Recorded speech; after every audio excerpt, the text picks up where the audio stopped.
Dear friends, this talk is designed to help us when we are in a position where we wish to offer support to someone who has been bereaved. As it is a talk rather than a meditation, it will not include pauses for reflection, though if you wish, you may pause the recording at any point as we go along. All of us have had or will have the experience of bereavement. There are times when a friend or a colleague has been bereaved.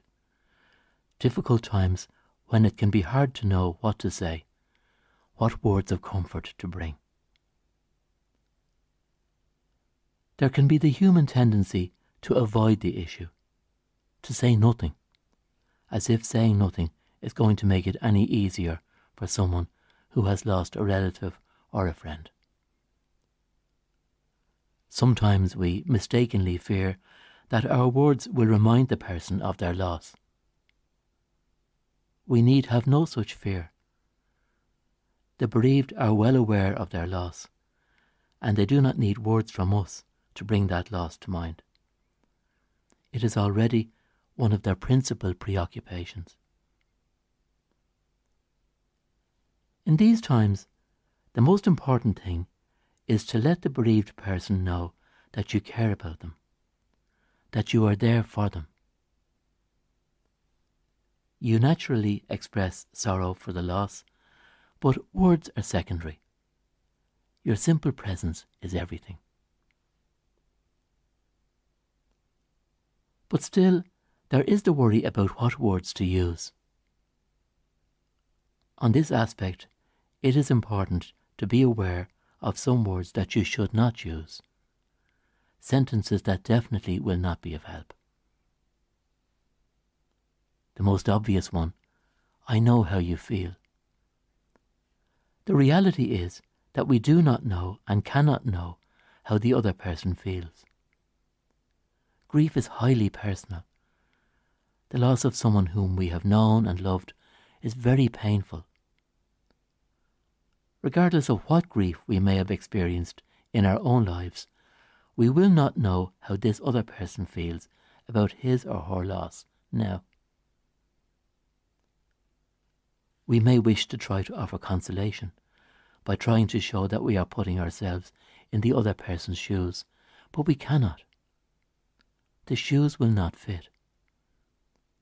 This painful path is always walked alone.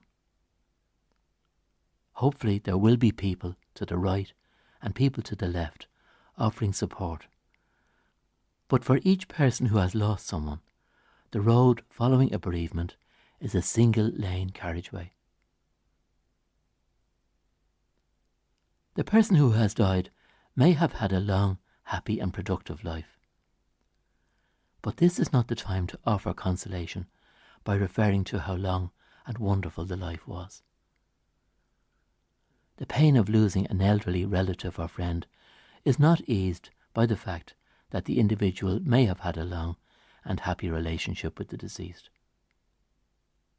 The opposite is more likely to be the case. The person may be missed all the more. The bereaved person may themselves have expressed gratitude for a long and fulfilling life. Such a life is something wonderful and not an everyday occurrence. But if that comforting thought is expressed by the bereaved person, then well and good.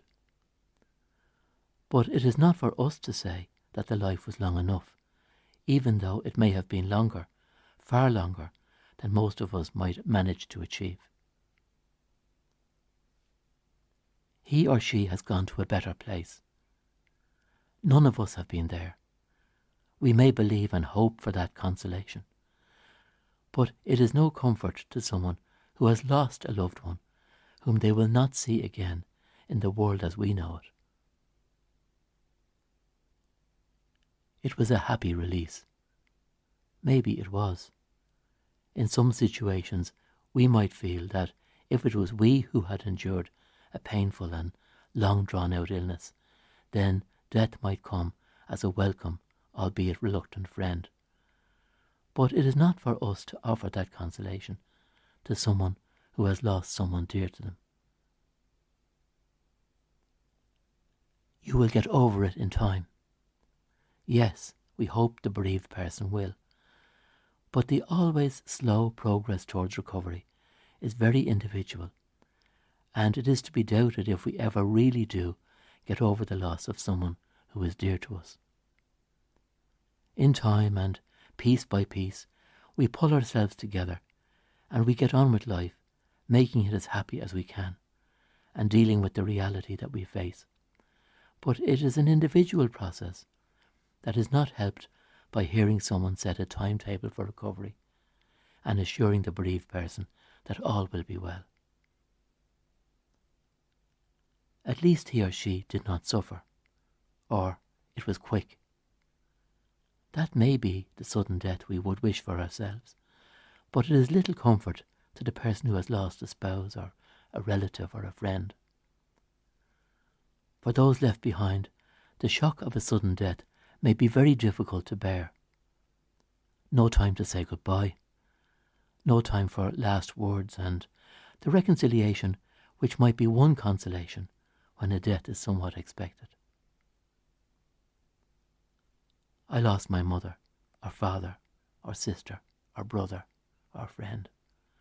The conversation is not about us, so we don't compare this person's loss to our own, or worse still, get onto a conversation where we are seeking consolation for an earlier loss of our own. And of course there are other words, reference to God's will, urgings that you must try to get over it, exhortations on the need to keep going for the sake of the children, the need to put on a brave face, keep busy, you will meet someone new, you are young, be brave, put your best foot forward, everyone loses someone. The list of unhelpful phrases goes on and on and on. And there are so many different circumstances which leave people in grief. There is the loss of our parents, the breaking of a bond with those who brought us into the world, the loss of a spouse or life partner, which turns the survivor's life upside down, loss of siblings, and with that a reminder of our own mortality, the loss of a child, the reverse of the normal expected sequence of events. Then there is death by suicide, leaving so many unanswered questions, and thoughts such as, what if only. There is death by accident, again, if only. Death through violence, and the question, why, oh why? And sometimes it can be forgotten that other people are bereaved, not alone family members or remote family members, but close friends of the deceased.